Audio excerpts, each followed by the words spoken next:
brought Nehru to power, but he had no power to control the huge upheavals it triggered. Whole humanity was on the road. We couldn't imagine so many people. Somebody said, my father has been killed, my mother has been killed, so many. All stories were really harrowing kind of thing.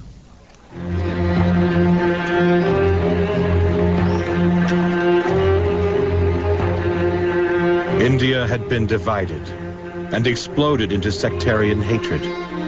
Across northern India, people abandoned their homes to escape violence. The new state of Pakistan had been carved out of two areas where Muslims were a majority. Nehru worked with frenetic energy for refugees. Careless of his own safety, he would break up violence himself when he saw Muslims attacked.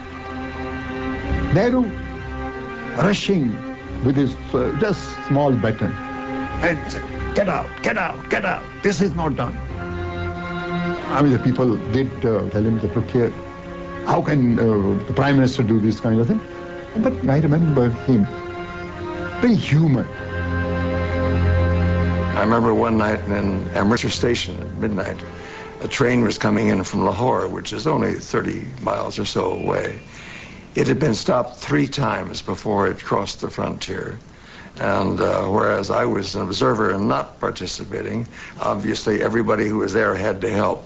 And we took out maybe 24 bodies and nearly 100 people who had been slashed with either swords or agricultural implements or whatever.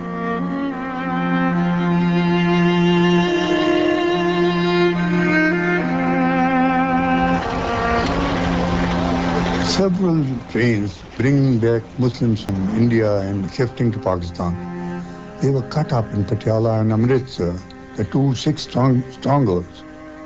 And just bodies were sent to us with women having suckling babies and laws going right through them.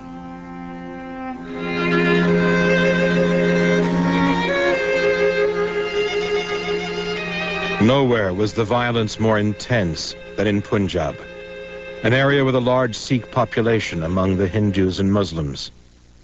It had been cut in two by the new border between India and Pakistan.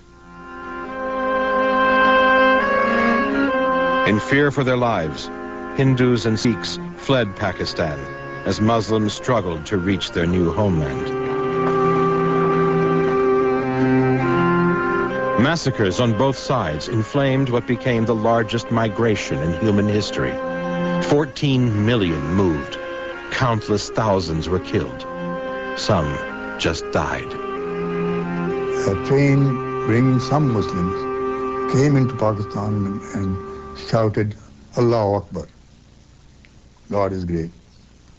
And at that very moment, a woman, old woman of 70 or 75, who was carrying herself with great difficulty walking, asked me, "Sir, have I reached Pakistan?" And I said, "Yes, mother, you have." And she sat down, said kalima, and died on the spot.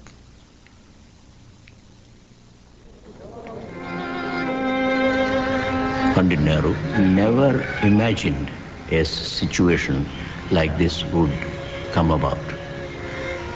In fact, I don't think he had planned for this at all. What he thought was, once partition was agreed to, both the countries will settle down in their work. But it was not so. And he was very depressed in those days to see the suffering of the people.